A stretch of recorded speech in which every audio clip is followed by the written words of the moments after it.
Hello, Shafiqul Islam বলছেন? হ্যাঁ, বলুন। আমি বঙ্গ টিভি থেকে রোজিনা বলছিলাম। হ্যাঁ। বলছিলাম আপনার ব্যাংক অ্যাকাউন্ট সিজ হয়েছে। এ, কেন হঠাৎ করে সিজ হলো কি মনে হচ্ছে এই মুহূর্তে দাঁড়িয়ে? হঠাৎ না, করতে কেন? কেন হ্যাঁ, সেটা তো আমি আর ব্যাংকের মাধ্যমে জানতে পারলাম যে সাইবার পিএস হুগলির কামারকুণ্ডু তারা মানে এসবিআই কে বলেছে যে আর কি আমার অ্যাকাউন্টে সন্দেহের ব্যাপার আছে লেনদেনের। তো সেরকম থাকলে নাকি মানে তদন্তের কথা বললে এটা ব্যাংকও মানে ফ্রিজ করতে বাধ্য হয়। তো সেই জায়গা থেকে হয়েছে, অর্থাৎ পুলিশের তরফ থেকে ব্যাংকে বলা হয়েছে যে সন্দেহজনক এই অ্যাকাউন্ট, এতে মানে লেনদেন নিয়ম মেনে হয় না। হয়তো মানে যেটা যেটা বলার চেষ্টা হয় অন্যান্য সময় হাওয়ালা কোথাও একটা হয়তো বোঝানোর চেষ্টা হয়েছে। তো এই কারণে ব্যাংক এই অ্যাকাউন্টকে এখন বন্ধ রেখেছে, আমি লেনদেন করতে পারছি না। তো এটাই আর কি শুনেছি এখনো পর্যন্ত। তো ডিটেলস আমরা এখনই বলতে পারবো না, তো আমরা সিদ্ধান্ত নিয়েছি যে হাইকোর্টের দ্বারস্থ হব। শফিকুল দা, এর আগেও আমরা দেখেছিলাম সন্ময়দারও হয়েছিল। তো সেক্ষেত্রে আমি বলছি এই ব্যাংক অ্যাকাউন্ট সিজ করা মানে এরা কি ভাবে? এইখানে কি হাওয়ালার টাকা ঢোকে, না কয়লার টাকা ঢোকে, না গরুর টাকা ঢোকে, না বালির টাকা ঢোকে? কিসের টাকা ঢোকে শফিকুল দা? দেখুন, এইসব সম্পর্কে তো আমাদের তো খুব বেশি জানা নেই, জানার কথাও না। যারা এই ধরনের কাজের সঙ্গে যুক্ত তারা হয়তো বেশি জানবেন। যারা হাওয়ালা, যারা কয়লা গরু পাচারের টাকা পয়সা এদিক সেদিক করেন তারা হয়তো ভালো জানবেন। এবং আমি জানি না যারা এইসব করছেন তারা এইসব দিকটাতে অবগত আছেন বলেই কাউকে যদি এইভাবে ফাঁসানো যায় সেই চেষ্টা হচ্ছে কিনা।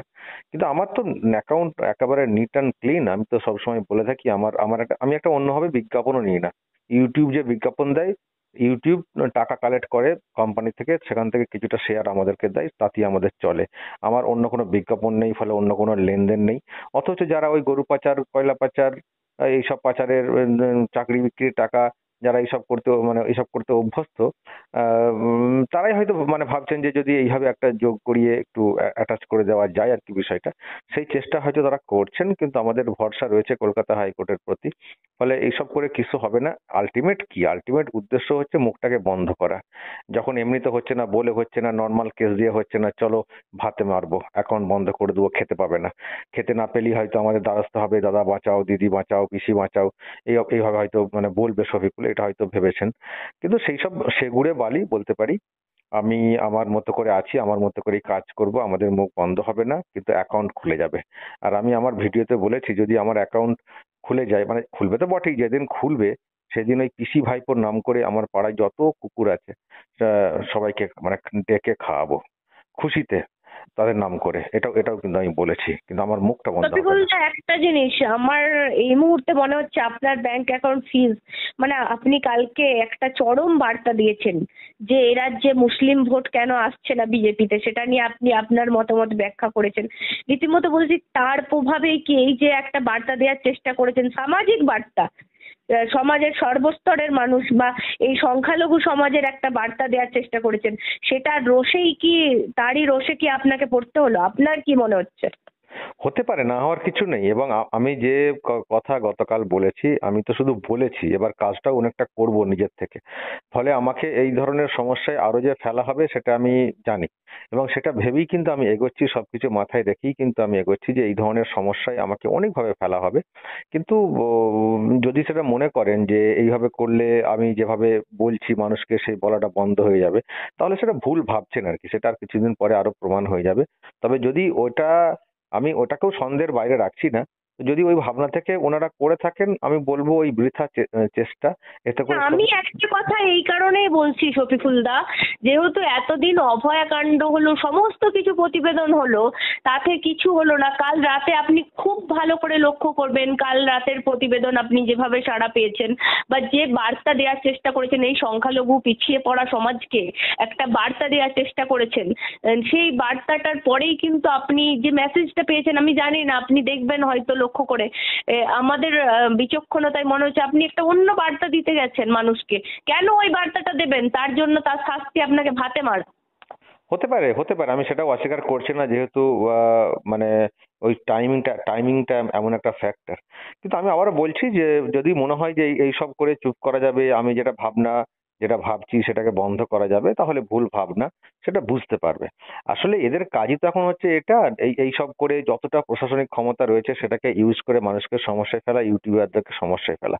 এটা হচ্ছে মানে শেষ অস্ত্র আর কি। যখন দেখছেন যে সব চতুর্দিকে সবকিছু ডুবে যাচ্ছে, তখন এইসব করে যদি খানিকটা কিছুদিন বাঁচা যায়। কিন্তু এইসব করে কিছু লাভ হবে না। আমি বলছি শফিকুল ইসলাম কখনো চুপ করবে না। যে বার্তা দিচ্ছে সমাজে সেটা দিয়ে যাবে, আরো ভালোভাবে অ্যাক্টিভলি করার চেষ্টা করবে। আর যারা এইসব করে আমাকে দমানোর চেষ্টা করছেন তাদের চেষ্টা বিফলে যাবে।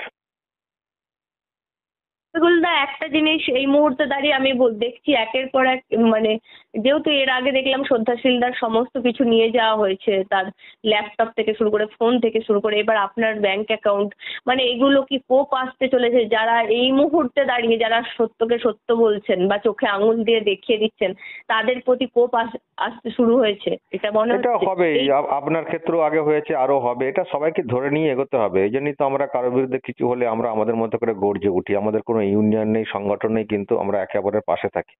আসলে এটা হচ্ছে একটা প্রয়াস আর কি। এরা চেষ্টা করে একটা একটা করে গলাটা টিপে দেওয়ার।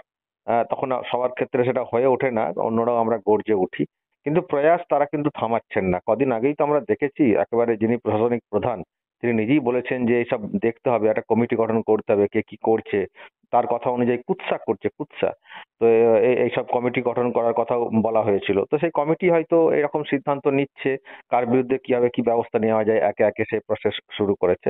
তো আবারও বলছি, যে যা করছেন বসে করুন। কেউ মানে মেরুদণ্ডকে বিক্রি করে দিয়ে কারো কথা শুনে করছেন অফিসাররা, তারাও ভাবুন। দিন কিন্তু এইভাবে যাবে না, দিন কিন্তু বদলাবে। আর যারা এইসব করছেন আমরা কিন্তু তাদের প্রত্যেককে চিহ্নিত করে রাখছি।